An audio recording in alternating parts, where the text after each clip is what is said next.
Messi beneran dan luar biasa. 480 tahun, Rian. 1546 dan sekarang 2026. Itu 20 tahun menuju ke 500 tahun. Ri. Wow. Ini otak kita yang kecil ini mulai bisa mengatur-atur toh. Membayang-bayangkan gitu. 20 tahun lagi apa yang terjadi? You see?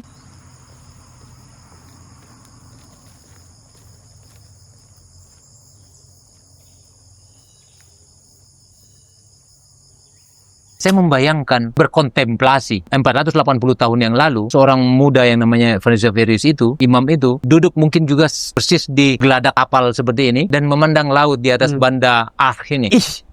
Saya menjadi, iya ya, sebentar lagi saya masuk Hatiwe, Ambon. Dan pagi ini saya akan berjalan 21 kilo dari titik berangkat saya tadi. Ayo, semua yang mau mengenali Nusantara inilah, Nusantara kita, Halmahera. Ngopi di teras bareng Rian. Ya, selamat datang kembali di Ngopi di Teras bareng Rian. Kali ini kita kembali ngobrol bersama dengan Pak Ronald. Ya, beberapa episode lalu kita udah ngobrol sama Pak Ronald, tapi itu sebelum dia berangkat untuk melaksanakan jalan 320 km dari Ternate, Tidore, dan Halmahera. Terkoreksi, ternyata hanya 300. Oh, hanya 300. Jadi nggak 320. Itu rutenya 320, ternyata 300. 300. Jadi ada perbedaan ketika perencanaannya. Ya, jadi ini kita ngobrol-ngobrolnya di Blus ya. Iya, Blus di dekat rumahnya Pak Ronald. Iya, ini di dekat rumah saya ada danau, kemudian ada di sisinya ini ada beberapa tenan. Salah satunya Blus. Blus ini saya nggak tahu. Tadi makanan ringan ya. Ini milik berat ada. Saya kira ada juga ya. Iya. Ada juga, jadi bisa dicoba bagi orang yang ini milik dari teman saya namanya Pak Ian. Oh, Pak Ian. Pak Ian tinggal di belakang ini ada klasternya namanya Naraya. Ya. Makasih Pak Ian. Dan ini Pak Ronald biasa kalau memang jalan-jalan latihan berjalannya di danau ini ya. Di danau ini satu putaran itu 1,5 kilo. 1,5 kilometer. Ya, pada saat persiapan saya ke Toraja dari Makassar yang lalu 300 juga, saya setiap hari minimal 4 putaran di dalam dan 2 putaran di luar. Dan di luar ini di jalan-jalan di klaster ini dan di BSB bisa sampai 3 kilo ya. Ya, cukup 7 sampai 10 kilo sehari saya. Ya. Oke, kita nggak perlu perkenalan karena perkenalan itu kemarin kan sudah pernah ya. Lumayan. Jadi kalau ini kita pengen tahu ceritanya langsung sih. Sebenarnya udah berapa minggu lalu kita kontak Pak Ronald buat ngobrol, tapi ya puji Tuhan, belum pulang. Puji Tuhan, baru ada waktunya kali ini ya. Ya dipertemukan. Kalau awal mula Pak Ronald mungkin pas pertama kali jalan tuh boleh diceritain gimana Pak? Di mana? Yang ini. Oh, yang ini. Ya, jadi kemarin saya mulai jalan berapa itu ketika itu? Tanggal 6. Jadi tanggal 4 malam saya berangkat dari Semarang sampai di Makassar sekitar pukul 21-22 ya. Waktu sana, waktu Indonesia Tengah. Kemudian harus tunggu pesawat transit dari Makassar ke sana. Jadi sudah tanggal 5. Karena berangkatnya lagi itu jam 3 subuh. Jam 3 subuh sudah tanggal 5, kemudian berangkat, tiba di Ternate jam 6 pagi. Wah. Udah langsung, jadi berangkat jam 5 sore dari Semarang, tibanya jam 6 pagi. 12 jam lebih, 13 jam. Sampai di sana hujan keras, dan sudah waktu Indonesia Timur ya. Nah, kemudian saya menginap 1 malam di sana, dan mulai jalan kaki, real jalan kaki itu tanggal 6 April ya. 6 Maret. 6 Maret Ya? 6 April dong. April. Kok jadi kalau April baru ini dong, Mbak? Iya ya. 6 Maret. Aduh, maaf. Jadi kalau Pak Ronald mau memulai perjalanan tuh ada kebiasaan khusus atau misa dulu atau apa biasanya nggak? Iya, betul. Jadi selain persiapan fisik selama 2 bulan terakhir, kemudian pada saat mau jalan paginya itu saya diberi kesempatan untuk mendapatkan Ekaristi. Dan di mana itu, Pak? Di Loyola, di Kolose Loyola. Mungkin dulu sekolah di sana ya? Jadi setiap kolese itu ada kapel dan biara kecil dan beberapa romo dan bruder juga ada tinggal di sana. Itu Kolese Loyola Ternate berarti. Di sini, di di Semarang. sini dulu. Semarang. Sebelum berangkat. Iya, belum berangkat ke sana. Sempat misa dulu di sempat sini. misa, dan sampai di sana juga karena tiba tanggal 5 itu pas hari Jumat. Hari Jumat ya, iya. Hari Jumat kemudian saya sempatkan tentu mengikuti Jumat pertama. Misa lagi kan? Iya. Karena besok paginya saya sudah mulai jalan ya, tanggal 6 Berarti saya sudah Jumat mulai jalan. pertama itu Jumat sebagai pertama pembuka di perjalanan. Ternate. Sebagai pembuka perjalanan. Betul, di gereja yang diyakini paling tua karena gereja Katolik yang paling tua di situ itu disebut juga dengan gereja Batu. Gereja Batu. Ya, itu awal perjalanan dimulai dari gereja Batu itu. Iya, betul. Jadi dari gereja Batu itulah saya mulai jalan menuju destinasi-destinasi yang sudah saya tentukan. Kemudian setelah hari pertama, ketika hari pertama itu, yang pengalaman apa Pak Ronald yang menarik sekali karena Ternate itu baru pertama kali saya ke sana. Baru pertama kali saya ke sana. Bayangkan saya orang kehutanan, tapi hampir semua wilayah Indonesia sudah saya masuki kecuali Maluku Utara. Ternyata Ternate itu dulu saya dalam podcast sebelumnya saya cerita bahwa Ternate Halmahera ini, ada Pulau Halmahera di Maluku Utara yang bentuknya persis sama dengan Pulau Sulawesi. Jadi Sulawesi dalam bentuk miniaturnya, dan bentuk kecil, K juga ya. Dan sejak kecil saya mengatakan saya pengen ke sana. Jadi itu tersimpan, dan waktu berjalan ternyata Tuhan memberikan saya kesempatan untuk ke sana. Puji Tuhan. Dalam pengalaman yang sangat indah. Nanti kita cerita tuh. Iya. Gimana hari pertama, Pak? Hari pertama jadi minggu sore itu tanggal 5 sore. Iya, hari Jumat tanggal 5 sore itu saya mengikuti misa Jumat pertama di sana. Kemudian saya siap-siap. Besok pagi itu jam 4 saya bangun, persiapan jam 5 persis saya keluar dari rumah, dan sesuai dengan trek yang sudah saya lihat di map ya. Ini saya harus mengarah ke utara dulu karena menarik kalau ke utara kemudian ke barat berputar. Pulau Ternate itu saya kelilingi satu pulau penuh, jadi saya harus berangkat tepat lebih subuh. Karena kalau di sana itu jam 6 pagi masih gelap. Wita soalnya ya. Iya, Wita. Bukan Wita, WIT. Oh, WIT ya. Waktu Indonesia Timur. Betul. Iya. 2 jam bedanya dengan WIT. Nah, sampai jam 5 pagi itu saya mulai keluar dan saya mendapatkan pagi sekali. Karena di kota Ternate itu ada Benteng Oranye. Jadi benteng Portugis yang kemudian berubah nama jadi Benteng Oranye. Menarik ini, dan sayang kalau saya lewatkan, saya mesti menunggu matahari kan. Iya. Dan saya sempat bikin video juga di Instagram saya ada. Bagus ternyata bentengnya. Jadi benteng itu cukup besar dan ada museumnya. Saya diminta untuk tunggu sebentar untuk ada kepala museum mau menemuin karena sudah disampaikan tuh. Tapi kalau menunggu beliau itu waktu jam kerjanya jam 8. Saya berangkatnya jam berapa kan? Molor. Jadi akhirnya saya nanti pulangnya aja. Pulang dari sini baru saya jalan. Karena waktu tempuh Pulau Ternate ini saya sudah tentukan 1,5 hari ya. 1,5 hari plus tidur. Jadi 2 kali jalan lah. Nanti di pertengahan saya harus berhenti. Begitulah saya berjalan dari kota Ternate, kemudian ke utara terus melewati airport, bandara, samping bandara terus melipir tepi laut terus ke utara, dan saya menginap di hari pertama itu di satu desa yang namanya Taduma. Ya, jadi desa itu nama Taduma. Saya terpaksa harus berhenti di lapangan bola karena tentu tidak ada penginapan ya, itu desa kecil. Dan karena saya bawa tenda, bawa kasur, bawa semua perlengkapan, saya mesti cari tempat yang lapang. Ternyata saya diperlihatkan satu lapangan bola yang wow, ini pas di pinggir jalan dan menarik kan.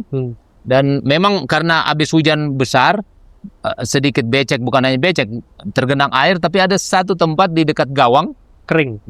Saya lihat rumput kan, rumput, dan menarik, ini pasti bersih. Saya ke sana, lihat bagus. Saya mesti cari Pak RT.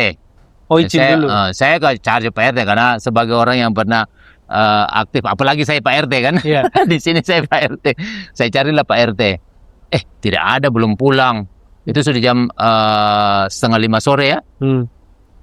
Saya bilang, kalau gitu RW, cari lagi RW. Padahal rumah itu naik, terus turun lagi, medannya cari naik lagi. turun. Iya, karena di jalan itu perumahannya di atas bukit kecil gitu. Cari lagi, padahal ini sudah lemah kan. Iya. Saya sudah cari ke atas, tidak ada, cari RW, tidak dapat juga, belum pulang juga. Toko masyarakat saya cari, di sana Pak, namanya Pak Haji Gani. Oh, Pak Haji Gani, saya ketok-ketok. Wah, ini nggak ada orang di rumah atau gimana. Akhirnya tidak ada orang yang saya temui. Masyarakat yang saya ketemu dan warung yang saya beli beberapa aqua. Izin, tolong kasih tahu nanti kalau Pak RT ada pas maghrib atau apa, saya ada di sana. Saya orang Semarang. Sudah. Ternyata nggak ada yang ini, udahlah. Yang penting sudah saya sampaikan kan? Sudah izin. Sudah, iya. Malam-malam itu hujan Pak, pas maghrib itu. Habis maghrib sudah siapkan, saya cepat saya atur. Semua. Hujan keras sekali. Ini tes pertama untuk tenda yang saya bawa kan. Ini tenda yang saya bawa ini tenda sederhana dan hanya single layer. Dia tidak double sehingga hujan deras. Sangat riskan untuk terpaan angin dan hujan ya. Ternyata benar. Itu mulai menetes tuh dari jahitan-jahitannya.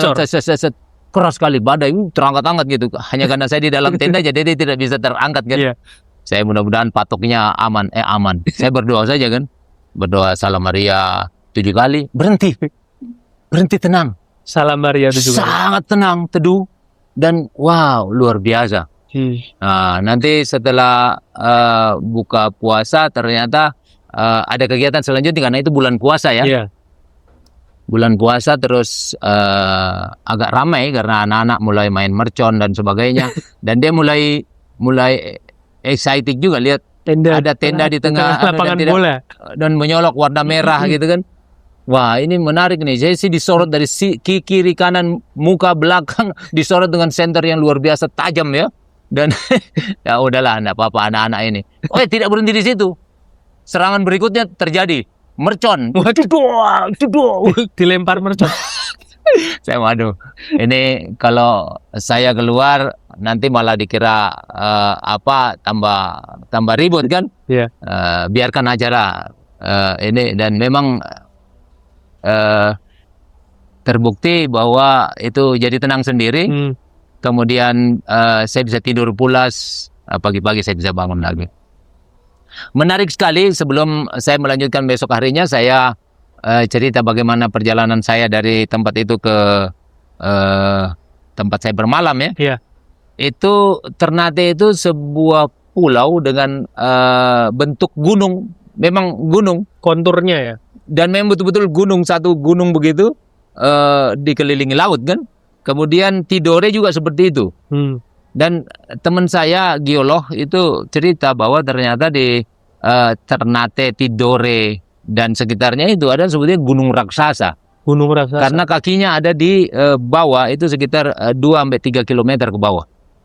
Jadi dalam sekali, dan itu dekat dengan Banda Aceh. Jadi kalau lihat di Google bisa dicek, ada palung di perairan Banda itu. Ini namanya Banda Aceh. Itu apa? Busur Banda. Dan dalamnya sampai 7,2 kilometer ya. 7,2 kilometer. Salah satu dari palung terdalam di dunia. Itu ada di Banda Neira. Nah, itu.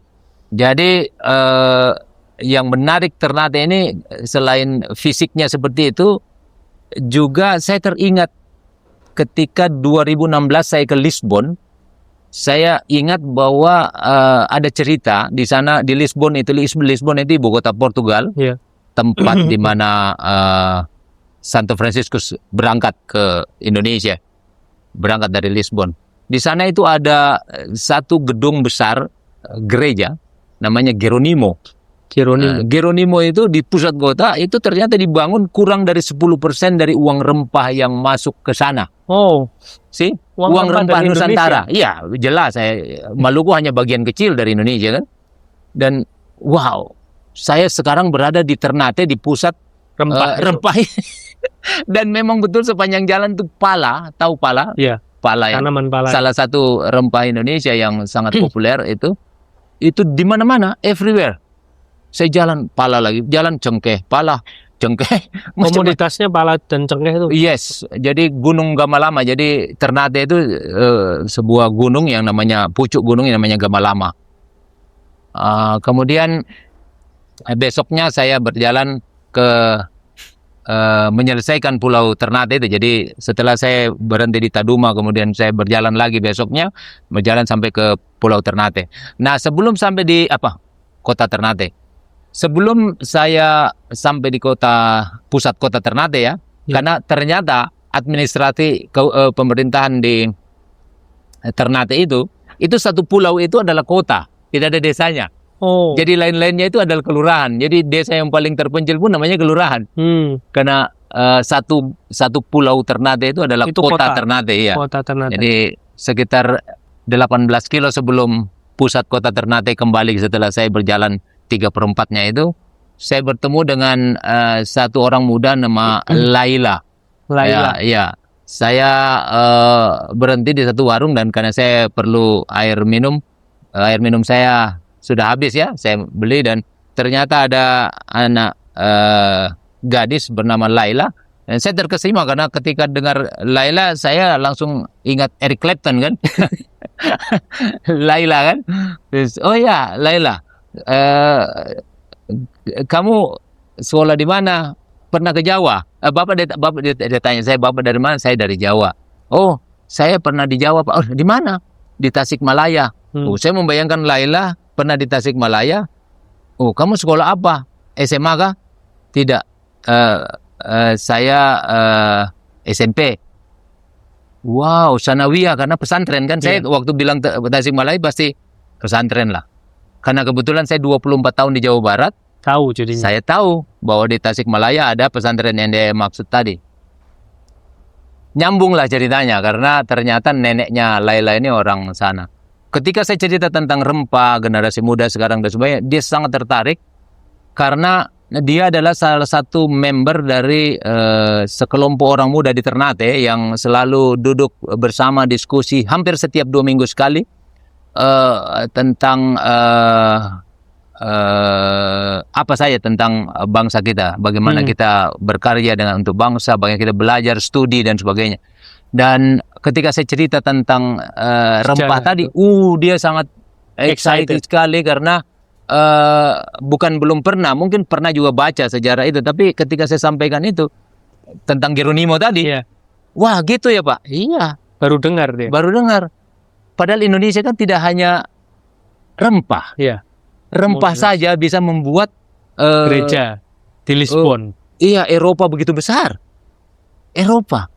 Dan terakhir Belanda dengan lebih banyak lagi. Kalau yang tadi hanya 30-40 tahun, Belanda 300 tahun deh, coba. Luar biasa bagaimana sebuah negara kecil di sana bisa menjadi megah besar itu hanya dari rempah. Kita punya rempah dan kita punya Indonesianya. Kalian ini pewaris, saya bilang. Oh iya ya Pak, Bapak berkenan nggak kumpul dengan teman-teman kami itu? Sangat berkenan. Tapi sayang waktu tidak memihak kita ketika saya pulang dari ujung Halmahera nggak sempat ketemu. Jadi begitu. Oh ya, saya sedikit sebelum berpindah ke Tidore, saya cerita sedikit kenapa saya ke sana. Apakah kenapa kok ke Ternate itu? Ke Ternate. Ke Ternate itu kemarin kan karena mau membantu lembaga lingkungan hidup yang ada yang saya kenal kan, yang salah satunya Eco Camp di Bandung, yang kedua itu KPTT di Salatiga. Dan karena KPTT Salatiga ini adalah milik dari satu ordo Yesuit, saya kok tertarik untuk cerita tentang Yesuit ini juga. Ternyata ini gayung bersambut karena ketika saya bertanya kepada provinsial, di sana ada seorang pastor yang belajar tentang sejarah maritim di Undip, dan pastor ini Romo ini bernama Romo Suryo. Dan ketika saya cerita, saya menjadi sangat tertarik, lebih tertarik lagi, bersemangat lagi ke Ternate. Ini akhirnya merubah saya punya semangat yang awalnya tadi hanya mau membantu karena saya orang kehutanan, saya rimbawan dan saya mau berjalan di tempat-tempat yang belum saya tuju, belum pernah saya datangi untuk membantu lembaga pendidikan tadi, menjadi wah ini kan sebuah kesempatan bagi saya untuk napak tilas dari sebuah perjalanan yang sangat bersejarah dan bahkan dikatakan dalam beberapa literasi itu perjalanan yang sangat heroik dari seorang muda yang namanya Franciscus Xaverius. Ternyata Franciscus Xaverius itu adalah pendiri dari Ordo Yesuit bersama Ignatius Loyola ya. Salah satunya itu. Salah satunya. Dan karya pertamanya ketika hanya beberapa tahun setelah berdiri Ordo itu kemudian berangkat ke Goa. Ke Goa. Goa itu di India. Yeah. Di India ya. Dan belum pernah ada maksud ke Nusantara. Tidak ada maksud sebelumnya. Sampai di Goa ada cerita-cerita, Anda kayaknya perlu ke Malaka. Malaka itu di Malaysia ya. Waktu itu menjadi bandar yang terkenal juga di Malaysia. Kemudian sampai di Malaysia, kemudian cerita berlanjut lagi, diceritakan bahwa ada banyak orang yang pengen dibaptis di Nusantara. Tujuan pertamanya di Makassar, tapi ternyata di Makassar masih ada konflik daerah waktu itu. Dan beliau bilang mungkin lebih bagus kita terus lagi ke timur. Dan sampailah beliau di Maluku. Dulu Ambon itu namanya Hatiwe ya.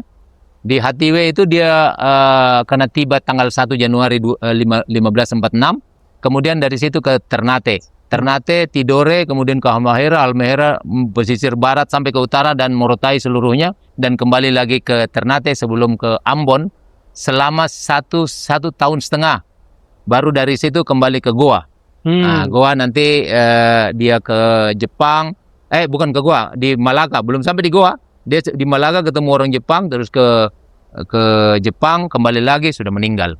Wow. Nah, begitu. Jadi bagi saya perjalanan saya menjadi menarik karena saya bisa merasakan bagaimana sebuah perjalanan sangat berani pada saat itu karena dia ditakut-takuti untuk jangan masuk di sana, dan saya mulai menapaki. Hari pertama dan kedua Ternate beres. Jadi Franciscus Xaverius itu juga menapaki Ternate terus persis sama rutenya, persis sama. Wow. Hanya pada saat di Halmahera karena waktu dulu belum ada badan jalan, beliau menyusurnya lewat laut. Jadi ke Jailolo, Sidangole, terus ke utara sampai dengan di Morotai. Morotai itu pulau sendiri paling utara.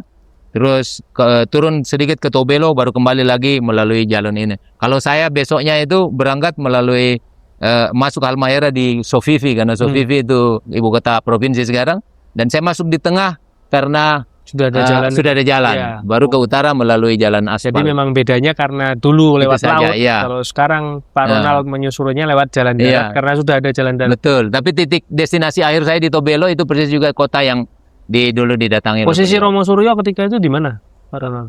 Di Semarang. Sedang studi itu. Iya, jadi mungkin beberapa bulan kemudian atau tahun depan beliau akan sempatkan juga untuk studi itu ke sana. Semoga Romo Suryo bisa juga merasakan. Karena ketika saya sampai di sana itu terasa banget bagaimana perasaan saya. Tapi mungkin ini saya motong bentar ya Pak Ronald. Sebenarnya kan kayak Pak Ronald juga pernah mengikuti Santiago Compostela, terus ada Ignaciano Ignaciano apa istilahnya? Ignaciano yang rutenya Ignatius. Di sana, tapi saya tidak ikut. Seperti itu, cuman bukan Pak Ronald nggak ikut ya. Itu kan yang di luar negeri. Iya. Mungkin apa di sini Pak Ronald punya keinginan juga membentuk seperti itu, kayak mungkin Francis Xaverius di sini. Betul. Barangkali banyak orang yang berminat. Tahun lalu ketika saya baru selesai perjalanan ke Blitar Semarang, Blitar Malang, kemudian saya ingat saya tertarik untuk bikin satu kelompok, dan di Semarang ini sudah ada kelompok yang baru beranjak ya, masih bayi sekali, namanya Santiago. Jejak Santiago. Mengambil semangat Santo Yakobus yang ada di Santiago Spanyol ya, betul. Nah, inilah yang saya coba kumpulkan anak-anak muda untuk juga. Oh iya. Jadi kayak rutenya kalau menemukan rute baru napak tilasnya Franciscus Xaverius ini kan. Ini kan cukup menantang juga. Maka tadi saya bilang awalnya hanya jalan untuk membantu ini, tapi ternyata sekaligus bisa merasakan. Ya ada visi-visi perjalanan. Ya. Dan di sana saya merasakan itu, tadi saya bilang merasakan, karena beberapa statement beliau pada saat beliau melakukan perjalanan yang menurut referensi yang ada itu dikatakan sebagai perjalanan misi yang sangat heroik.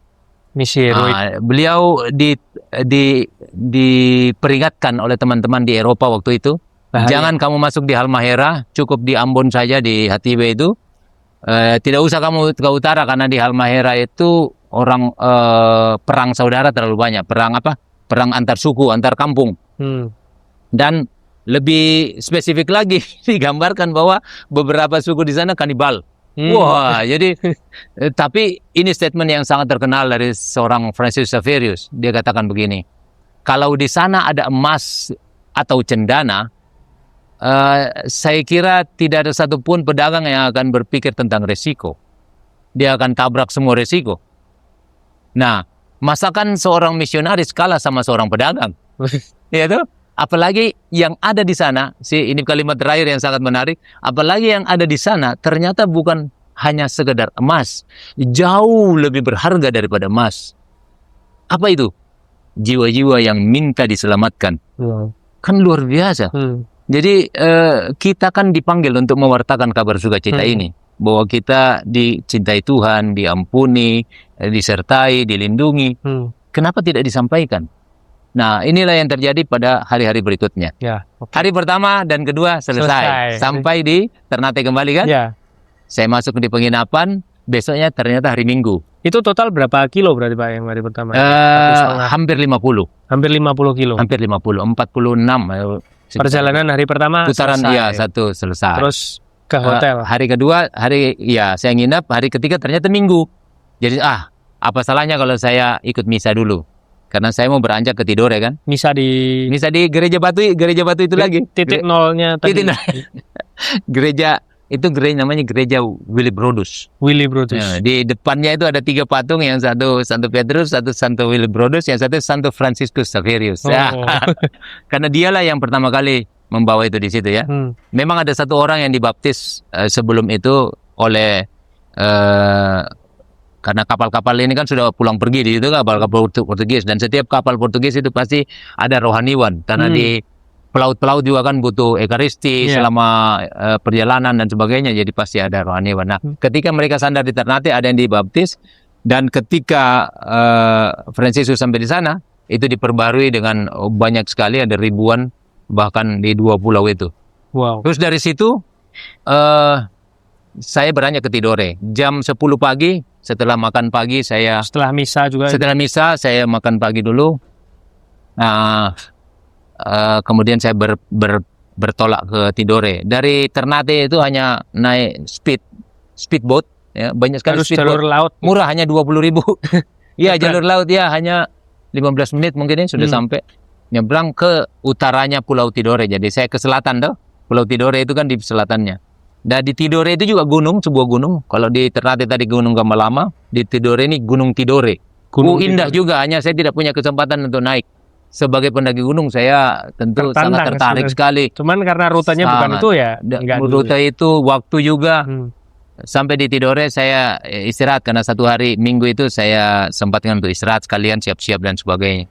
Karena waktu itu masih bulan puasa, saya berkesempatan juga sore-sore mendapatkan takjil.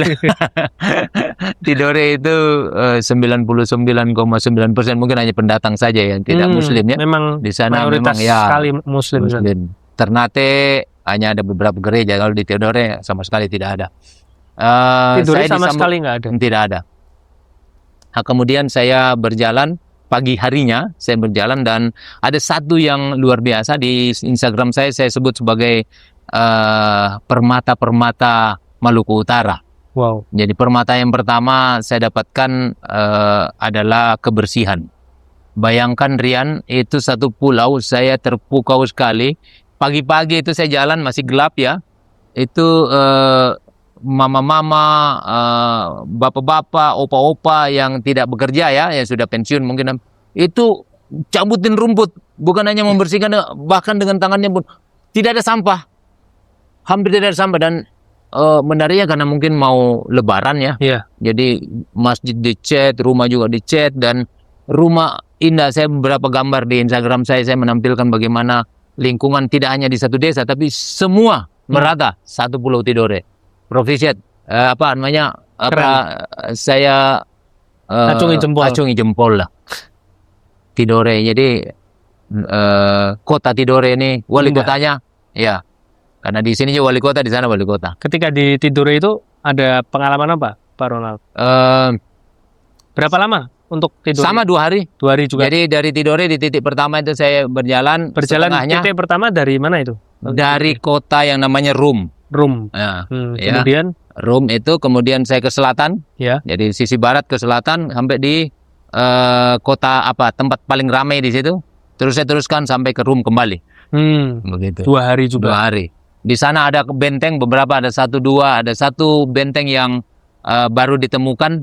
Ternyata benteng itu cukup bersejarah. Dia persis letaknya di utara. Itu menghadap Pulau Ternate.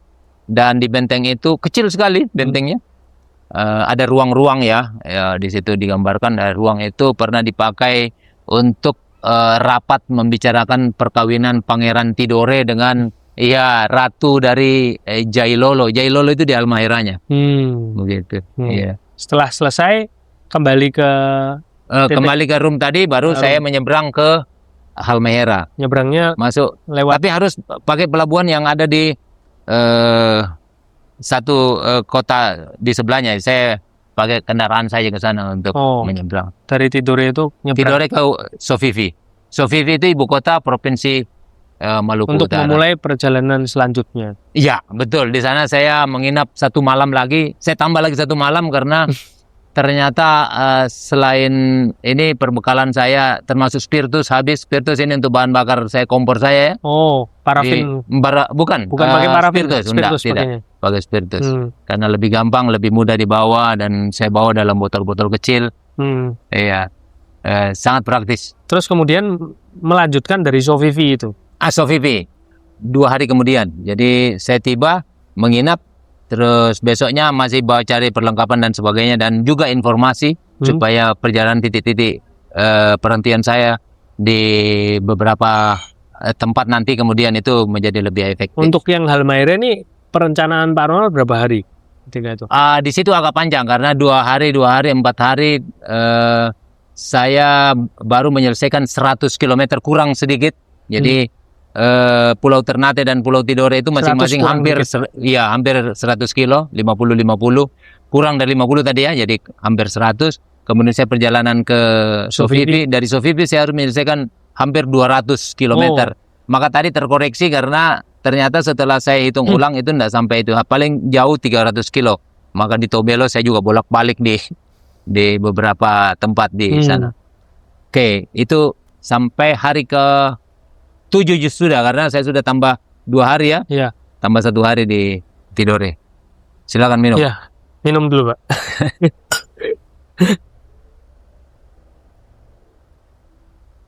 Iya.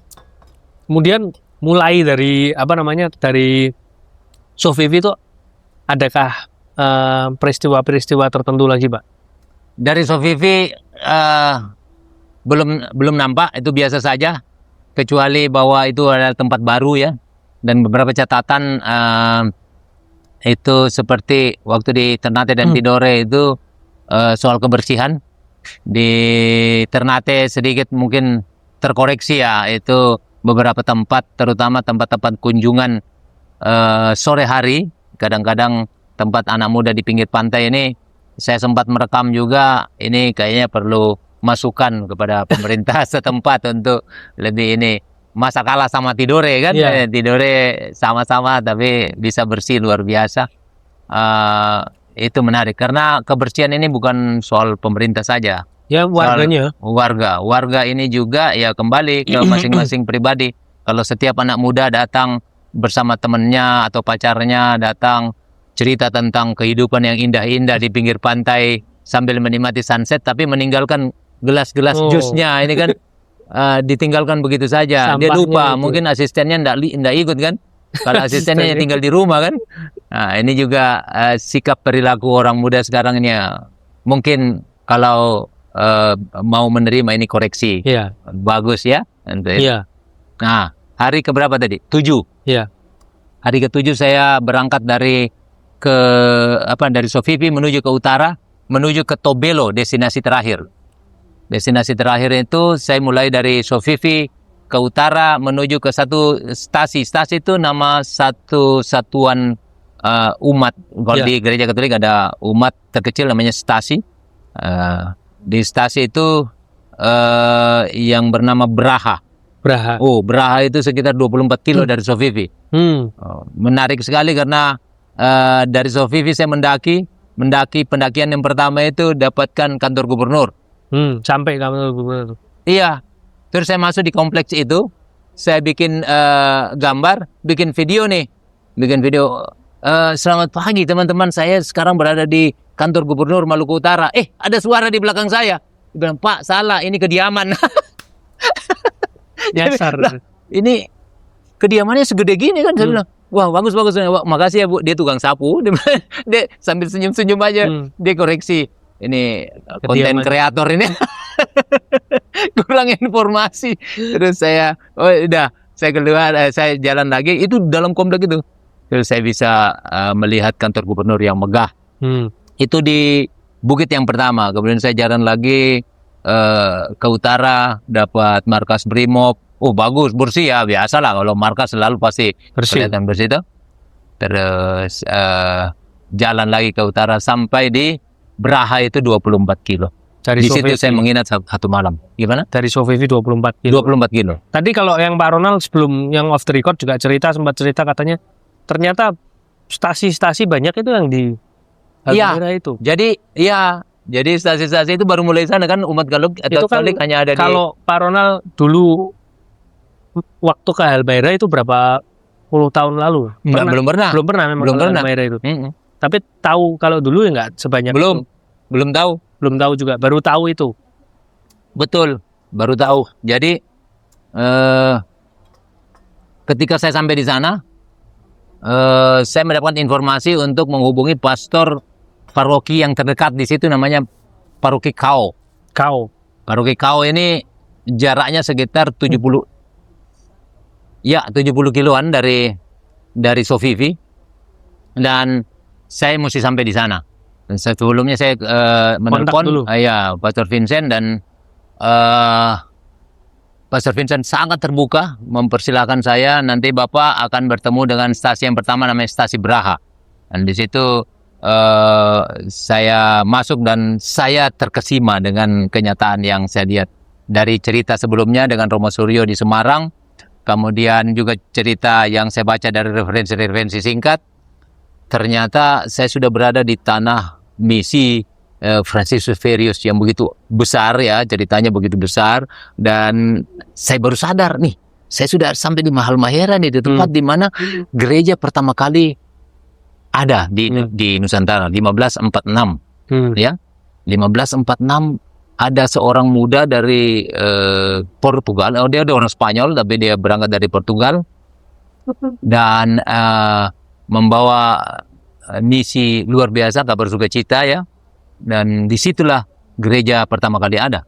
Dan gereja pertama itu tentu gereja Katolik, tidak ada gereja lain. Protestan baru ada beberapa saat kemudian kan di Indonesia. Bahkan tercatat 1602 baru ada, secara formal diperkenalkan kepada masyarakat di Maluku. Masyarakat Maluku yang pertama mendapatkan kunjungan paling banyak gara-gara rempah tadi. Nah, begitu Rian. Terus kalau di stasi Braha tadi itu memang, kalau stasi biasa nggak ada romonya? Iya betul. Karena tadi Romo Vincent yang ada di Kao yang 70 kilo itu ya. Dari Sofifi. Kalau di Braha itu memang cuma semacam kapel kali. Betul. Ya. Jadi Pak Ronald singgah sebentar terus langsung lanjut perjalanan atau bermalam di Braha itu? Di Braha satu malam.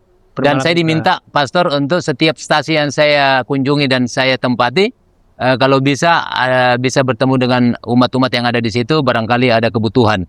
Dan ternyata memang banyak sekali kebutuhan.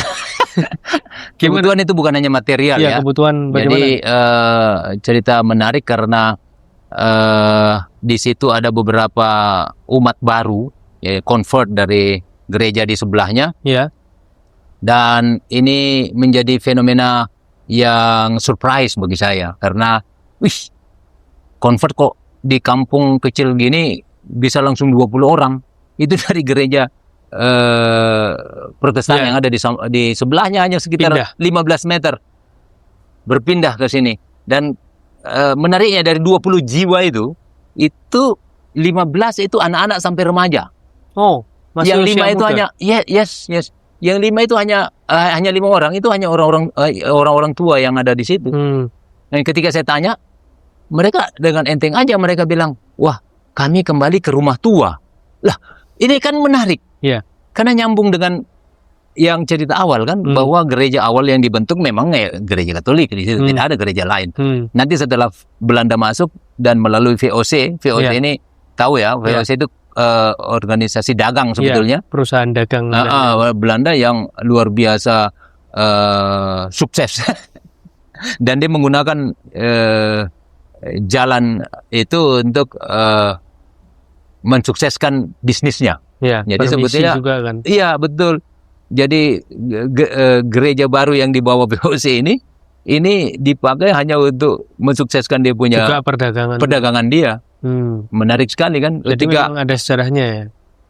Saya ini ternyata mungkin juga karena isu agama ini kan menjadi di mana-mana lah. Di Eropa, di Amerika Latin dan sebagainya.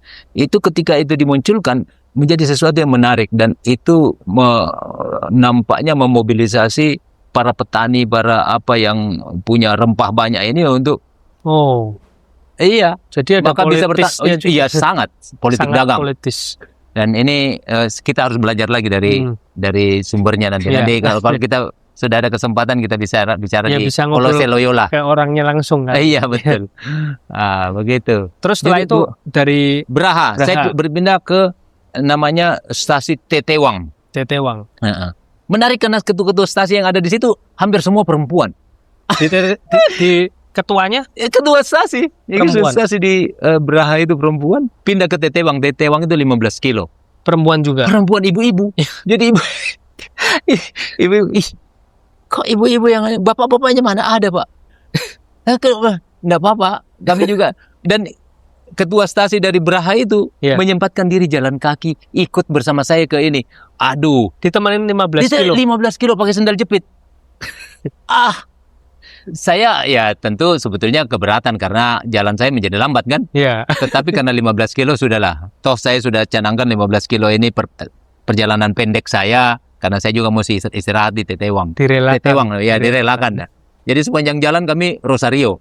Oh, sepanjang jalan berdua? Dia bertiga, jadi ada 2 ibu. Satu ketuanya, yang satunya seksi apa gitu. Ibu-ibu juga. Selama 15 kilo tuh Rosario. Wow. Dan suaminya ikut pakai motor. Suaminya pakai motor. Terus ketika itu motivasinya mereka kok ikut Pak Ronald berjalan? Mereka mau tahu kenapa Pak Ronald mau jalan kaki. Terus Pak Ronald cerita. Dan dan dia tertarik. Jadi imannya semakin ini. Kalau malam kita ketemu terus kita cerita, mereka mulai cerita tentang beberapa informasi yang mungkin mereka belum tahu. Katekese singkat lah yang menguatkan. Jadi nutrisi iman. Kegiatan pastoral yang tidak dibawakan oleh seorang pastor. Biasanya dibawa oleh seorang katekis kan, atau guru agama atau orang yang bisa mengetahui itu. Malamnya saya menyempatkan diri untuk menemani bapak ibu, terutama yang baru berpindah tadi kembali ke rumah tua katanya. Bertanya itu Francis Xavier siapa, terus apa sih ininya. Kemudian saya cerita tentang semangat yang dia bawa, spirit yang dia bawa dari sana. Wah, luar biasa ya. Ad maiorem de gloriam, coba. Jadi tidak ada lagi yang ditakuti demi kebesaran dan kemuliaan nama Tuhan. Itu apapun bisa diterjam. Gitu. Jadi ini tidak ada dalam agenda. Tidak ada dalam agenda. Ya, agendanya Tuhan. Iya, betul. Jadi awalnya kan hanya mau jalan saja. Tapi ternyata kok ada misinya beneran. Misi beneran dan luar biasa. 480 tahun, Rian. Jadi 1546 dan sekarang 2026. Itu 20 tahun menuju ke 500 tahun. Ngeri. Ini otak kita yang kecil ini mulai bisa mengatur-atur toh. Membayang-bayangkan gitu. 20 tahun lagi apa yang terjadi? You see? Kau tahu apa yang saya maksud? 20 tahun lagi. Dan saya sudah hadir memulai kembali Napaktilas ini, dan perjalanan kecil semoga ini setiap tahun sejak tahun ini menuju ke 500 tahun nanti ada terus. Wow. Nah, stasi Tetewang, ketuanya perempuan lagi.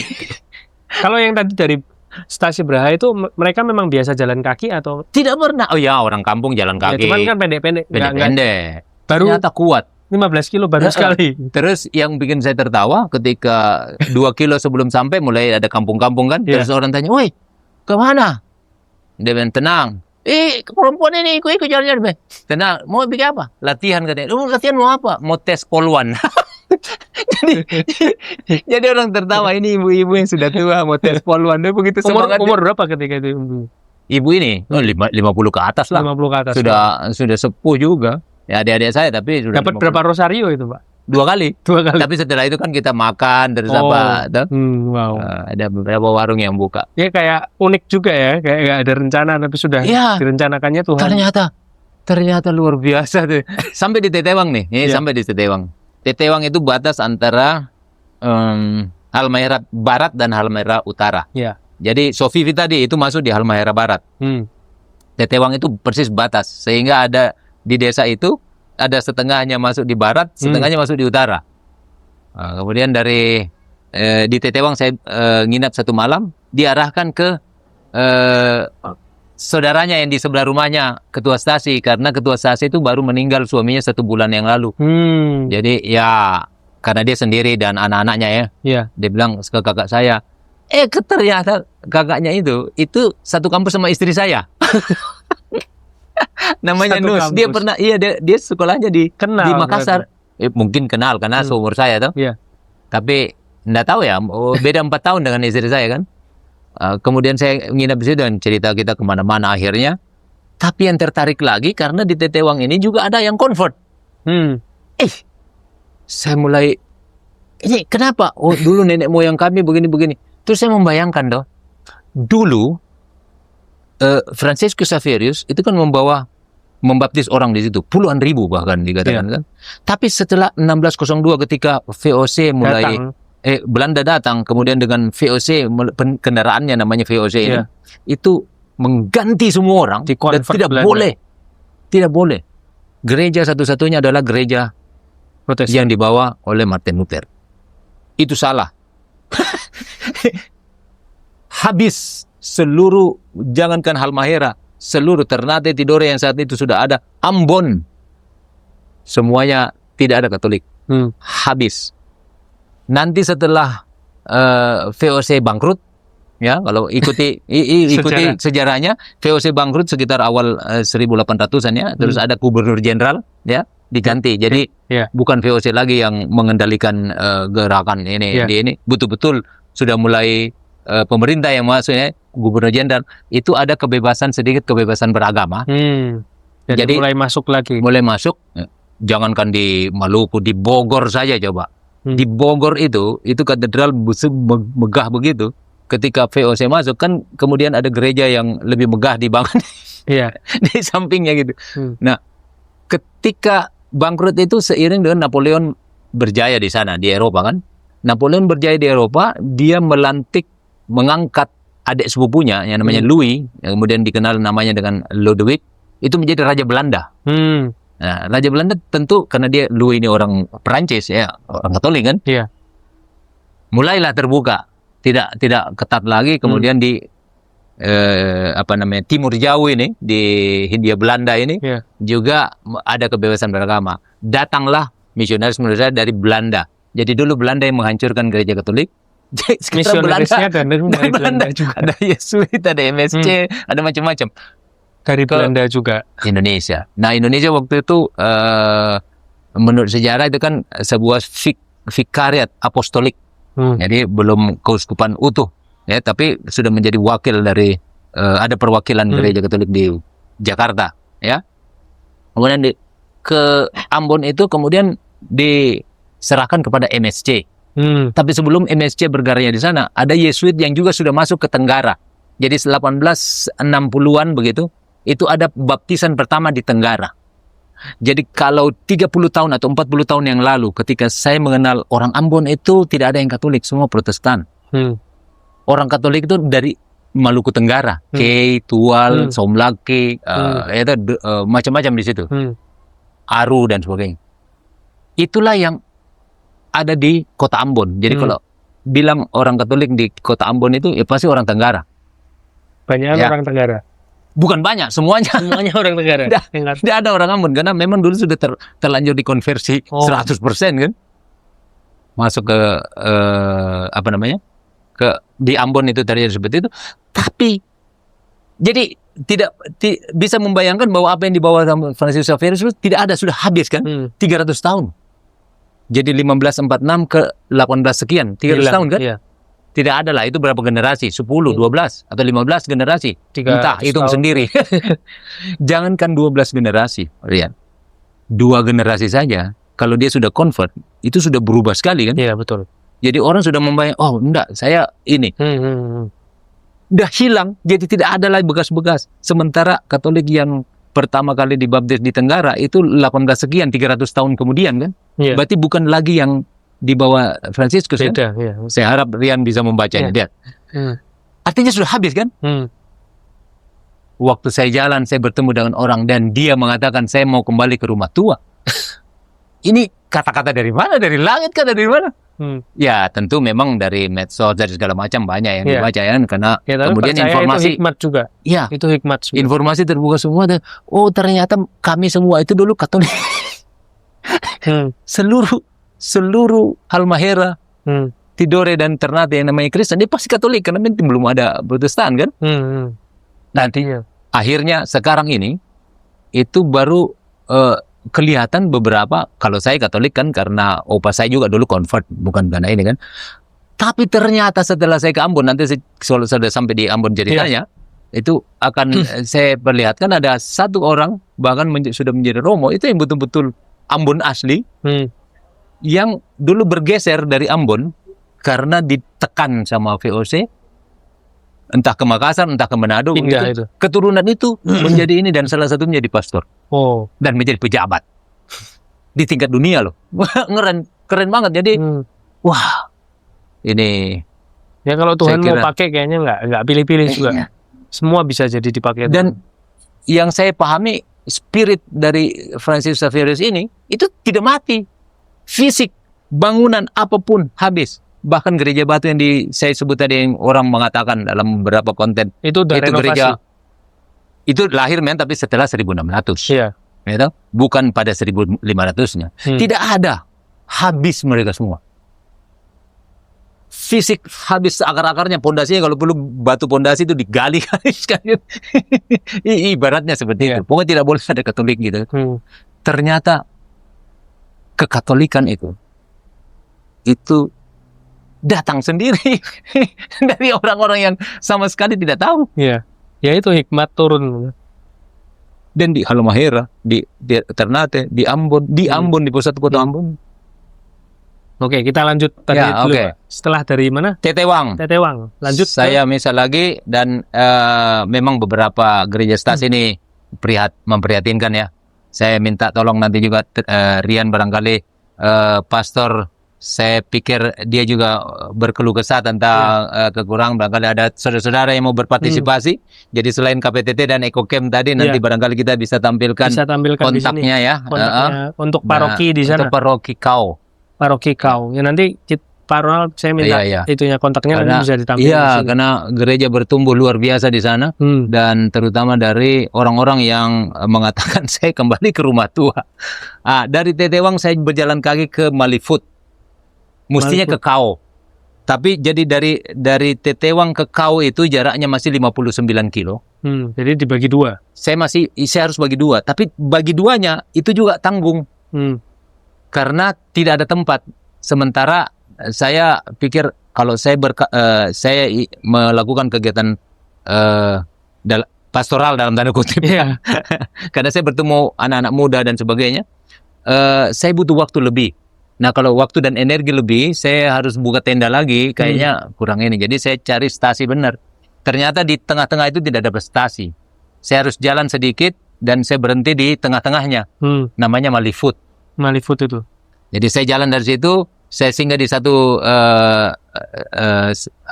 rumah umat di antara Malifut dan Tetewang. Saya nginap satu malam, terus saya ikut naik mobil ke gereja. Nah itu akhirnya saya bayar setelah destinasi terakhir. Saya jalan dari Tobelo ke perkebunan yang jaraknya 39 kilo.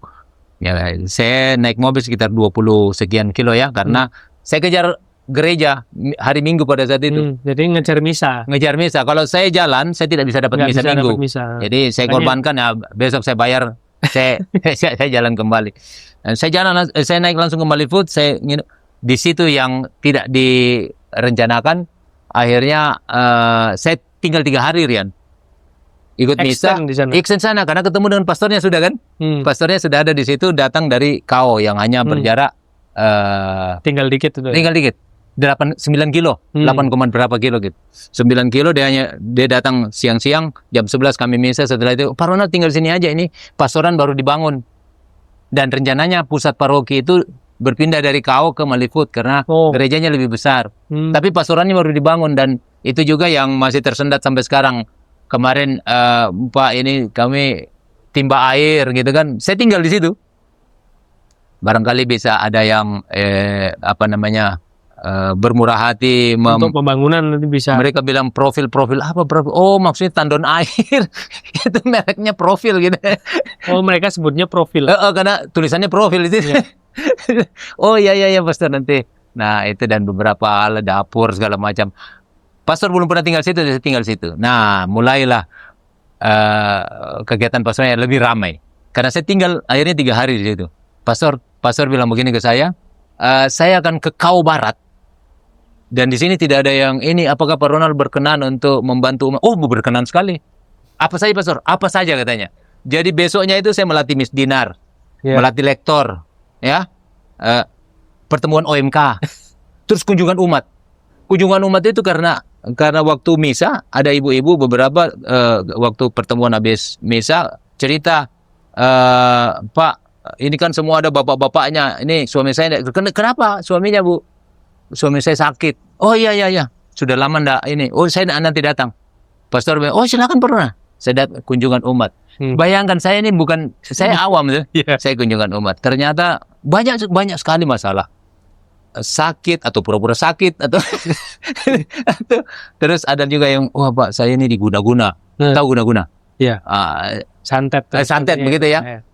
Saya enggak bisa jalan gini. Mana kakinya? Saya bilang, ini saya pegang gitu ya. Saya bilang, sudah sembuh ini. Saya bilang, kan karena saya melihat itu bukan sakit fisik, tapi lebih kepada malas saja kan. Nah, kemudian dan akhirnya besoknya mau ini, dan kita cerita. Terus datang lagi ke tempat lain. Ketua stasi perempuan juga, Ibu Selvi namanya siapa, terus dia cerita, Pak, besok ini ada pengumuman anak saya tes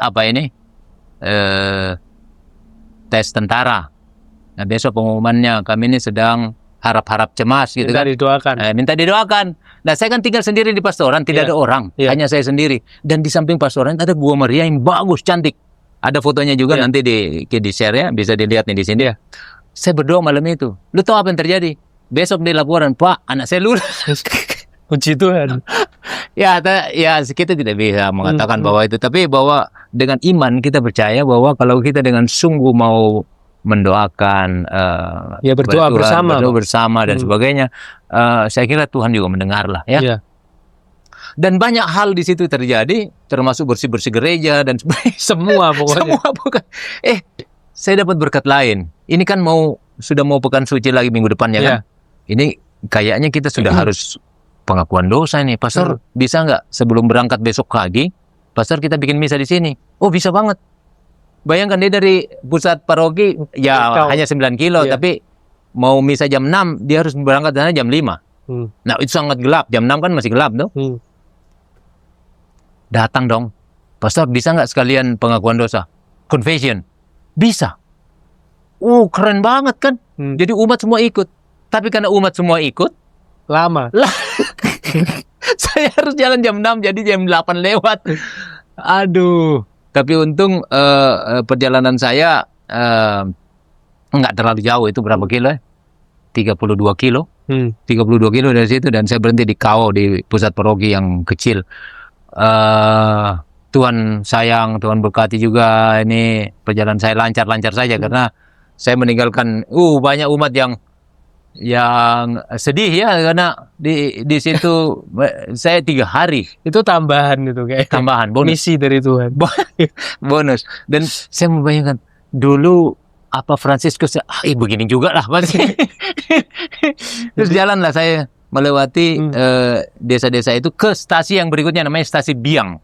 Nah, stasi Biang ini itu dari Kao dulu. Dari Kao. Kao terus ke Biang. Iya, jadi Malifood ke Kao singgah sebentar, ada pastor situ, kita minum kopi sebentar, habis itu kita berpisah lagi karena dia pergi ke tempat lain. Saya terus ke Biang.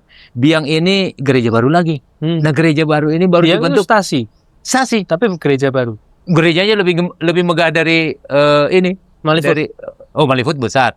Dari Kao. Pusat paroki. Tapi belum ada apa-apanya. Dan menariknya karena stasi itu muncul, itu mayoritas karena convert. Stasinya yang di stasi Biang ini. Wah, saya begitu jalan, saya tanya, Bu, ada gereja Katolik? Ini Pak. Kan gereja di sana banyak sekali, banyak denominasi kan. Terus lihat, ini masuk ya, masih bangku-bangku plastik itu loh. Iya. Kursi-kursi plastik yang tapi besar gerejanya. Ya, enggak besar tapi megah lagi, keren. Belum ada apa-apa, apalagi pastoran tidak ada kan. Datang ke situ, mana ibu-ibu lagi ketuanya. Datang, Pak, ini saya ini. Ibu asli mana? Saya orang Kao, orang situ. Suaminya orang Maluku Tenggara. Jadi dia ikut ke suaminya. Ikut Katolik suami. Ya, banyak juga karena orang-orang Maluku Tenggara ini banyak cerita positif dalam karya misi selanjutnya di sana kan. Jadi setelah hilang 300 tahun, kemudian setelah seorang Romo Yesuit Kulster atau siapa yang membaptis pertama di ini, anak cucunya itu menjadi misioner lokal gitu kan. Kawin mawin di situ. Dan terus ibunya tadi? Ibunya, iya. Saya berjalan dari stasi Biang itu sekitar 12 kilo mungkin ke rumah dari ketua stasi ya. Di sana ketemu lagi dengan seseorang nama Simon Nanlohi. Simon Nanlohi itu kan nama Ambon banget. Ambon. Kalau saya bilang Ambon, tahu kan, di Pulau Ambon, bukan Halmahera, bukan Maluku Utara, bukan Tenggara. Nanlohi. Dia ternyata aslinya itu Rajawani. Rajawani juga orang Ambon asli. Saparua dan sekitarnya itu kan. Tapi dia dipelihara sama omnya. Mamanya itu bersaudara dengan istri dari Pak Nanlohi itu. Kemudian dia farmnya menjadi Nanlohi. Dari kecil memang ya di sana gereja Masehi Indonesia Halmahera, Gemih. Itu karena mereka bawa misi gereja dari dulu nenek moyang. Setelah VOC itu ya itulah yang terjadi kan. Ketika muda, Bro Simon ini melanglang buana ke Jakarta. Sempat terus ke Surabaya di jalan yang agak unik ya. Dia dengan izinnya saya ceritakan, dia mengambil jalan yang agak ekstrim gitu, agak keras. Jadi orang-orang dari timur kalau di Jakarta seperti itu. Dan kehidupan itu dijalani terus sampai akhirnya dia sampai di Surabaya dan bertemu dengan calon istri yang dari Sumba. Orang Sumba. Agak unik juga karena Sumba ini kan mayoritas Protestan. Ada satu keuskupan misalnya keuskupan WET Bula. Kebetulan sekali calonnya itu orang dari situ. Jadi orang dari unik keuskupan kan? situ. Keuskupan situ jadi Katolik kan. Ketemu di sana terus dia interaksi manusia yang saling mencintai tentu. Kemudian saling mengenal tuh. Wah, saya kayaknya cocok kita gereja sama-sama gitu kan. Dan dia convert di Surabaya dan kembali ke Halmahera di Kao. Kao itu jangan salah, ini salah satu suku yang cukup terkenal, cukup ditakuti di Halmahera Utara. Dan saya kira itu juga masuk dalam cerita Santo Fransiskus dulu mungkin ya, yang dikatakan jangan masuk ke sana, tapi beliau masuk ke sana gitu. Sampai di Maluku Utara, beliau akhirnya mau bertani dan sebagainya, dan dia menjadi pelopor orang-orang Katolik di situ.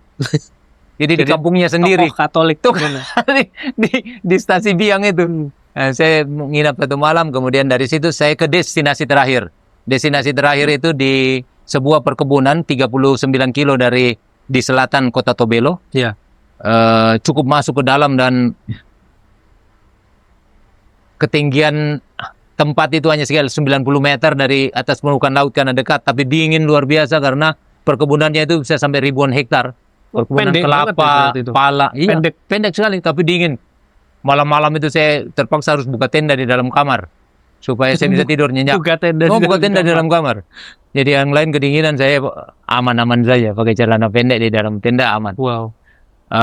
Dari situ saya dapat kesempatan yang luar biasa lagi karena saya diberi kesempatan bertemu dengan 15 frater-frater yang menjalani tahun orientasi rohani. Wow. Jadi tahun orientasi rohani itu 1 tahun, di mana 1 bulannya mereka mengatakan mereka masuk dalam satu tahapan immersion, ya, semacam pendalaman, live in lah kalau kalian di kolej ada live in. Dia live in di tengah hutan, di tengah kebun pala dan kelapa itu. Dan 1 minggu di situ saya bisa bersama dengan mereka. Mereka 1 bulan di situ, 1 minggunya itu bersama saya di kebun itu. Mendampingi satu minggu. Saya diminta untuk memberikan materi-materi di luar rohani. Jadi saya mulai bicara tentang pemberdayaan masyarakat. Saya ceritalah tentang Jawa Barat di mana saya pernah ini tuh. Kemudian tentang sagu. Jadi muatan-muatan lokal yang ada yang sebetulnya ini juga tidak dalam saya cerita tidak dalam rencana. Dari setiap malam itu ada aja temanya ya. Besoknya cerita tentang ide-ide ekoenzim segala macam itu kan. Spontan semua. Jadi 5 hari saya di situ 5 tema. Wow. Oh, jadi mereka juga senang. Akhirnya saya juga senang karena saya diberi kesempatan untuk dan saya mengingatkan begini, teman-teman, frater-frater, kita membutuhkan ada tenaga-tenaga yang ada di darat. Ya, jadi kita tidak bisa hanya berbicara di udara seperti ini. Ya. Ya tuh? Mesti ada tenaga-tenaga yang tampil seperti saya jalan kaki dan menemukan umat-umat yang membutuhkan perhatian. Langsung. Jadi besok-besok para frater kalau sudah jadi imam. Ini pesan dari Pak Ronald ya. Tolong perhatikan, ini umat-umat di stasi, terutama di stasi saya yang baru hidup, itu membutuhkan nutrisi. Oh, saya pakai istilah ini, diksi yang bagus mungkin ya, nutrisi iman. Karena saya toh tidak membawa ajaran baru, apalagi mengotak-ngotak. Saya hanya membawa nutrisi-nutrisinya saya dari cerita-cerita kehidupan yang saya jalani. Semoga memperkuat umat yang ada yang saya lalui dan juga para calon romo di depan saya. 22 orang. Wow. 22 orang. Projo Diosesan Amboina. Nah, ya, jadi Projo Amboina. Selamat untuk Anda semua. Anda juga melihat podcast ini dan saya salut bahwa para frater ini mereka nonton juga nanti. Anda semua diberi kesempatan untuk bertumbuh, belajar dan bertumbuh, belajar tentang masyarakat dan bagaimana menjadi agent of change di lapangan nanti. Terima kasih atas kebersamaan 1 minggu kita ya. Seru sekali berarti. Oke, dari situ saya ke Tobelo. Saya melihat gereja yang sedang dipugar besar sekali itu di gereja Tobelo itu nanti bulan 6 atau bulan 7 ada tabisan 7 imam projo. Wow. Di situ. 7 imam projo. Gubernur minta itu sedikit dibenahi. Ternyata bagus juga ya. Dan mudah-mudahan terima kasih Bu Gubernur yang sudah memberi perhatian bagus sekali itu. Dan sekarang sedang dibangun. Saya nginep 1 malam di situ. Dan besoknya saya sempatkan bikin semua konten-konten Instagram saya lunaskan di situ pas hari Lebaran. Pas hari Lebaran. Jadi hari Lebaran pertama, hari Lebaran kedua saya jalan kembali ke jalan kaki. Jadi saya membayar yang tadi belum selesai, yang saya jalan di Malifood ya naik mobil, saya membayar supaya genap 300. Akhirnya 300 km. Betul. Saya pulang di situ dan saya mengakhiri ekspedisi Hijau Maluku. Jadi namanya nih ekspedisi Hijau Maluku. Jadi waktu saya mau berangkat, Romo Septian namanya dari Provinsial Yesuit Indonesia menawarkan nama itu dan menarik juga karena saya sedang memperjuangkan semangat hijau ya, semangat lestari, semangat alam lingkungan, semangat Laudato Si. Maka namanya ekspedisi hijau Maluku. Dulu sebetulnya saya agak lebay juga itu kata-kata ekspedisi. Dulu saya tidak mau kan. Dulu apaan sih, saya orang kehutanan apaan sih ekspedisi. Ternyata setelah saya mengalami perjalanan tadi dan ternyata peristiwa itu muatan-muatan yang sangat berbobot kan. Ini sudah layak disebut ekspedisi. Ekspedisinya Tuhan sebenarnya, bukan ekspedisinya Pak Ronald ini. Sekali. Karena rencana-rencana itu di luar itinerary-nya Pak Ronald semua. Betul. Nggak ada. Pak Ronald cuma alat aja. Waktu saya berjalan dari Makassar ke Toraja, itu penuh itinerary sangat lengkap. Itu manusiawi. Manusiawi. Saya dibantu kiri kanan muka belakang. Bayangkan 9 Polres membantu saya kan. Sekarang saya tidak mau, saya buang semua. Dan ini plannya Tuhan. Plannya Tuhan. Saya bilang tanpa itinerary, diaturin semua rencananya. Betul. Tinggal bilang iya, tinggal bilang mau. Termasuk mengabulkan permohonan saya. Rian, kamu tahu nggak? Sebelum saya berangkat, Tuhan, sekalian bahasa ini kan. Saya tolong diberikan yang genuine. Yang mendekati lah aslinya gitu. Pengen para misionaris itu seperti apa? Jangan enak terus gitu terasa. Iya, jangan didukung. Jadi penolakan dan sebagainya. Dan ternyata penolakan terjadi. Diizinkan terjadi. Dan dari pihak yang sama sekali tidak saya bayangkan. Di mana itu, Pak? Kalau cerita boleh diceritain. Kayaknya jangan terlalu ini, tapi cuman ada gitu ya, ada dan itu dari gereja. Coba gereja yang mendukung saya, Pastor Vincent dan sebagainya, tapi di tempat-tempat lain di titik-titik tertentu itu justru nggak perlu kita ceritakan, cuman ada ternyata. Dan itu kebahagiaan bagi saya. Karena kamu minta itu, saya kasih, dan betul-betul dari yang kau tidak bayangkan. Bayangkan yang menolak saya bukan orang yang berseberangan dengan saya dan tapi gereja. Itu seperti para rasul ketika ditolak, mereka merasa bangga, worth it rasanya. Aku membawa Yesus tapi aku ditolak. Mereka juga kan merasa sesuatu. Nah, Pak Ronald dikabulkan, diizinkan merasakan itu, walaupun itu secara manusia kan ditolak tuh nggak enak. Tapi kenapa ditolak bahagia? di hari ini bacaan Injil tentang Stefanus, dia katakan, hai kalian orang-orang yang keras kepala. Sudah dikasih tahu, dikasih sinyal begini, tapi tetap tidak mau menerima. Tinggalkan, kebaskan debu. Pak Ronald bisa melakukan itu ternyata. Saya diberi kesempatan. Saya diberikan Tuhan, kebaskan debu dari jubahmu. Terima kasih. Tapi di sisi lain Tuhan tentu ini gereja-gereja yang perlu dibantu, terbuka dan memeluk saya dan luar biasa. Dan nanti di Ambon saya cerita. Jadi di Tobelo itu kenapa di Tobelo? Karena saya membantu Pastor Carolus Jamrevav MSC. Jadi di sana ada misionaris juga nama MSC ya. Jadi kalau di sini ada SJ, ada MSF, di sana MSC. Ya, Hati Kudus Yesus. Carolus Jamrevav ini adalah pastor paroki di Kota Ambon, tetapi dia punya tugas juga di kebun yang ada di Halmahera Utara itu. Kebun 60 hektar ya. 20 hektar. 20 hektar ada di situ. Dan itu yang di tempat saya bertemu para frater ya di situ di tengah. Yang ngelola memang pastor. Di pondok yang sangat sederhana. Lihat nanti di Instagram saya juga ya. Nanti bisa dicek. Di situ saya habis selesaikan dan saya kembali ke Semarang mestinya, tetapi ketika anak saya bilang, Bapak kayaknya singgah aja sekalian di Ambon, kan perjalanan Francis Xaverius sebelum pulang ke Malaka, itu singgah Ambon dulu. Dan pas Pekan Suci Minggu Palma, itu beliau ada di Ternate. Kau tahu apa yang terjadi? 1 hari sebelum Minggu Palma, saya berdua saya dengan Pastor Karol yang datang menjemput saya, kami naik mobil, sampai di itu malam Minggu Palma. Sampai di ini. Karena dia pastor paroki, beliau langsung harus ke Ambon karena Minggu Palma kan. Harus misa. Pastor paroki. Saya tinggal di situ, saya naik kapal laut dari situ ke ini. Jadi saya punya kesempatan Minggu Palma melakukan ritual yang sama persis dengan Francis Xaverius pada saat itu.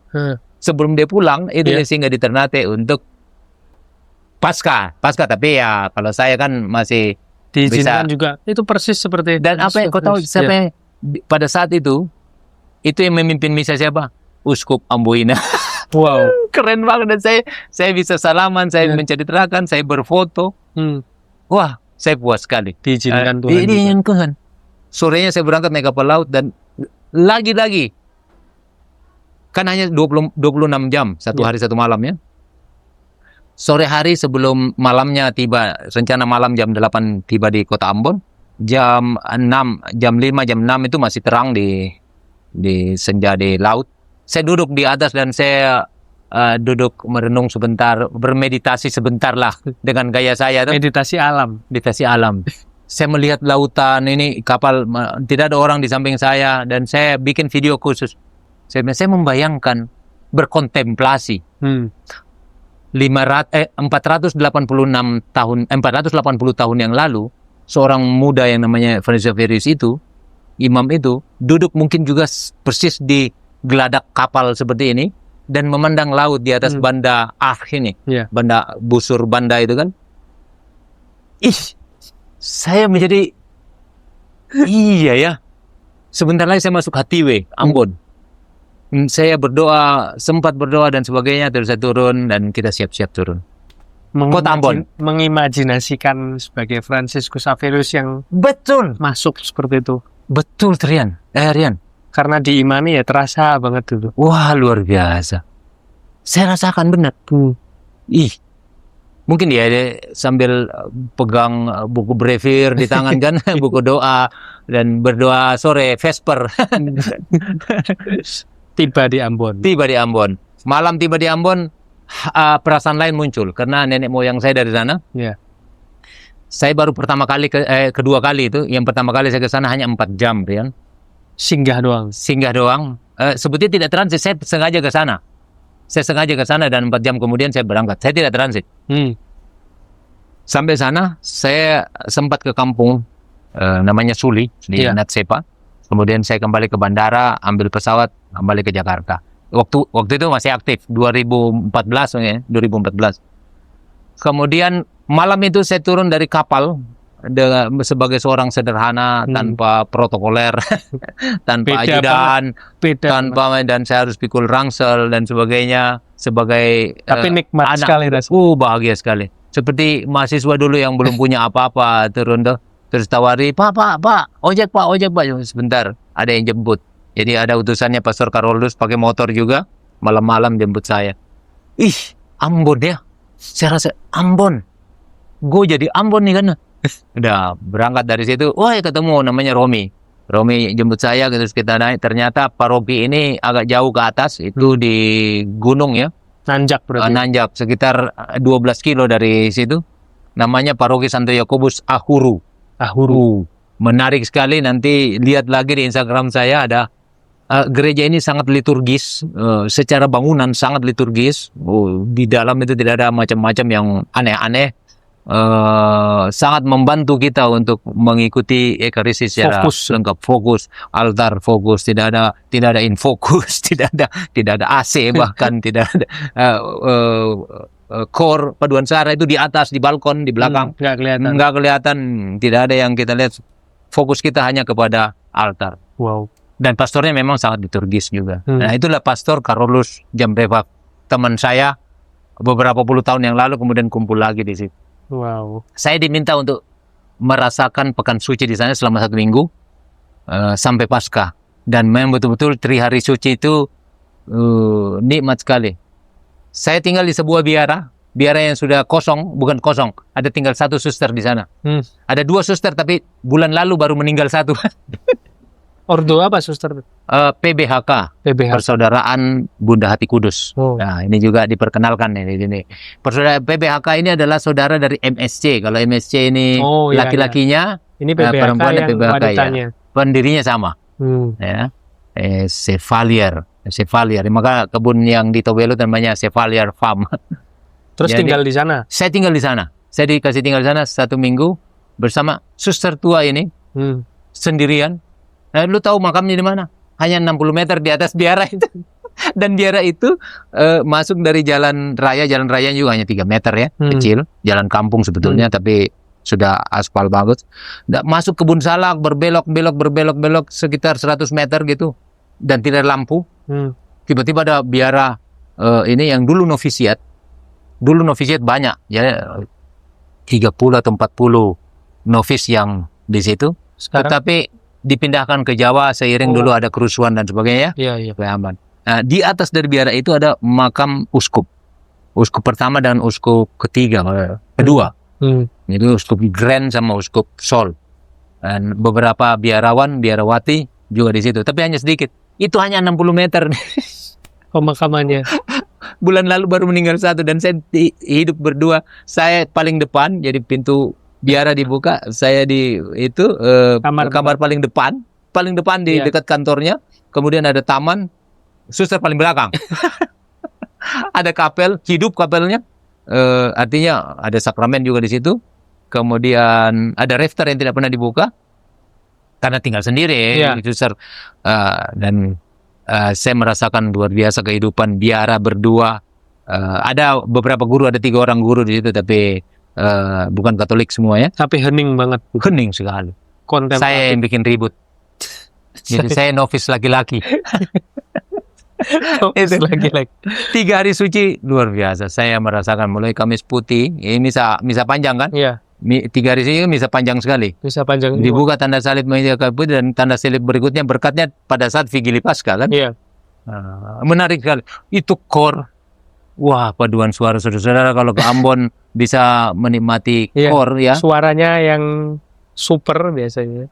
Malamnya OMK, pagi harinya sekolah minggu apa namanya? Sekami. Sekami. Itu bisa Sekami sekolah minggu. Iya. Itu punya kor sendiri. Dan kornya itu lengkap 4 suara. Bisa pecah suara anak-anak sekolah minggu. Saya suara malaikat ini saya bilang. Jadi saya bahagia sekali 3 hari suci itu di situ sampai dengan Minggu Paskah saya mengalami. Wow, biasa. Jadi, terima kasih Santo Fransiskus. Dan saya sempat mengunjungi patung Santo Fransiskus di Hatiwe, tempat mendarat dulu kan. Pertama kali mendarat di Ambon. Di situ dibikinkan patung Santo Fransiskus Xavierus. Wah. Di tempat di mana tidak ada Katolik. Dan di situ ada gambar patung kepiting yang bawa salib. Nah, ini harus diceritakan juga nih. Kepiting bawa salib. Itu tidak ada dalam dokumen resmi, tetapi menjadi cerita turun-temurun dan cerita para saudara rekan-rekan Fransiskus Xavierus. Jadi satu ketika dia mau kunjungan pastoral di sekitar Ambon situ, dan di laut masih cukup dalam ya, walaupun kelihatan daratan. Karena ombak badai segala macam, dia cabut, dia punya salib yang agak besar itu, dia tempelkan ke air gini supaya tenang. Ditenangkan pakai kalung salibnya dia. Boro-boro tenang, salibnya jatuh. Dia sedih sekali karena salib satu-satunya kan. Udahlah pulang ke daratan terus itu. Besoknya ada kepiting bawa salib yang itu. Dan itu menjadi cerita luar biasa di kalangan umat-umat gereja Protestan dan sebagainya. Semua tahu cerita itu. Wow. Jadi saya datang ke sana, ini ceritanya. Langsung ke tempatnya. Langsung ke tempat. Genuine. Iya. Keren. Wow.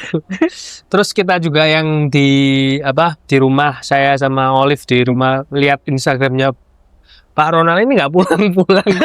Kayaknya extend terus lama banget. Total jadi 30 hari. Rencananya 2 minggu ya? Iya. Menjadi sebulan sehari. Wow, gile. Tapi seru banget sih ceritanya Pak Ronald ini. Semoga teman-teman juga terinspirasi sama perjalanan ini. Ya kayak yang diharapkan Pak Ronald tadi dalam tempo 20 tahun ini menjelang 400 tahun karya misi. Ya semoga ada, tiap tahunnya ada. Iya, betul. Dan jangan pernah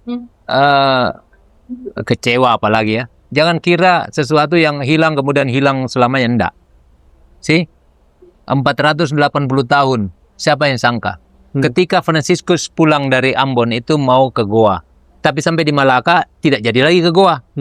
Beliau ketemu dengan orang Jepang dan orang Jepang menceritakan kondisi di Jepang. Dia tertarik ke Jepang dan membaptis ribuan orang di Jepang. Dan itu yang menjadi sekarang itu juga karya Fransiskan. Dan dari situ dia punya cita-cita yang sangat besar. Mau masuk ke mana? Ke Cina. Karena menurut Franz Barisius, Cina adalah pintu gerbang Asia. Ketika Cina diselamatkan, maka yang lain pasti mengikuti. Iya. Tapi ternyata Tuhan tidak menghendaki. Beliau meninggal di pintu gerbang Cina, namanya Sangchuan. Itu pulau kecil Sangchuan itu. Dan dari situ jasadnya kembali ke goa. Jadi dia tetap kembali ke goa, tetapi dalam peti jenazah. Luar biasa. Nah, apa yang terjadi saat ini? Sebetulnya beberapa puluh tahun sebelum ini sudah terjadi. Asia memang ternyata menjadi sangat besar dan bahkan lebih besar dari Eropa. Lebih besar. Cina sekarang sudah jauh lebih besar juga. Asia, Asia, Cina dan sebagainya, dan kita di sini. Semua. Itu jauh lebih besar dari Eropa. Itu bukankah itu cita-cita dari Francis Xaverius dulu? Iya. Jadi ketika kita dianggap cukup mungkin oleh Tuhan ya, udah cukup tugasmu gitu. Udah nanti saya yang selesaikan. Jadi berapapun yang kita pelajaran bagi saya, betapa kecil pun usaha saya jalankan saja. Jadi Pak Ronald tadi bilang walaupun apa yang kita lakukan cuma 1%. Percayalah bahwa Tuhan akan menyempurnakan. Waktu itu Santo Francis Xaverius sangat memimpikan, sangat mengidamkan masuk ke Cina karena dia percaya sekali bahwa Cina adalah pintu gerbang Asia. Tuhan mungkin mengatakan, oh tidak perlu, nanti saya selesaikan. Dan memang terjadi. Asia berkembang luar biasa. Dan bagi saya terutama, saya tidak pernah kecil hati betapapun yang saya kerjakan karena saya akhirnya sadar dalam sebuah pekerjaan saya tidak seberapa nih, tapi hasil karya saya itu dikenal banyak sekali, walaupun sebetulnya 99%-nya oleh itu. Kita cuma 1%. Betul. Terima kasih, Rian. Terima kasih banget waktunya Pak Ronald. Ngobrolnya lebih seru daripada yang lalu, karena kisah ini kisahnya nyata dan fresh. Itu terasa banget. Jadi ceritanya masih benar-benar yang fresh from the over. Nanti ada beberapa tadi Pak Pastor Rocky Kao dan ada panti asuhan SLB nanti bisa dicantumkan di sini ya. Nanti saudara yang mau ada rekeningnya. Oh, ada nanti paroki. saya minta ya. Rekening paroki ada buat teman-teman yang tergerak untuk bisa lihat untuk menyumbang untuk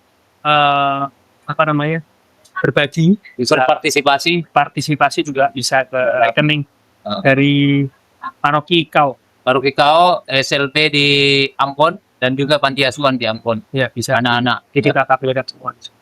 Terima kasih. Selain tentu KPTT dan Ekokem. Ya, KPTT dan Ekokem itu juga aktif banget dalam misi. Terima kasih. Jangan lupa juga follow Instagramnya Pak Ronald. Iya. Ngecek perjalanannya yang lebih lengkap di situ. Terutama bagi semua yang pernah mendapatkan formasi Ad Maiorem Dei Gloriam, semua yang mengerti kata-kata ini silakan berpartisipasi karena kita akan lebih menguatkan lagi gerakan-gerakan untuk lebih maju bantu orang-orang. Terima kasih. Jangan lupa teman-teman di like, subscribe, juga komen video ini, apalagi kalau kamu kenal dengan Pak. Thank you, gitu aja. Terima kasih.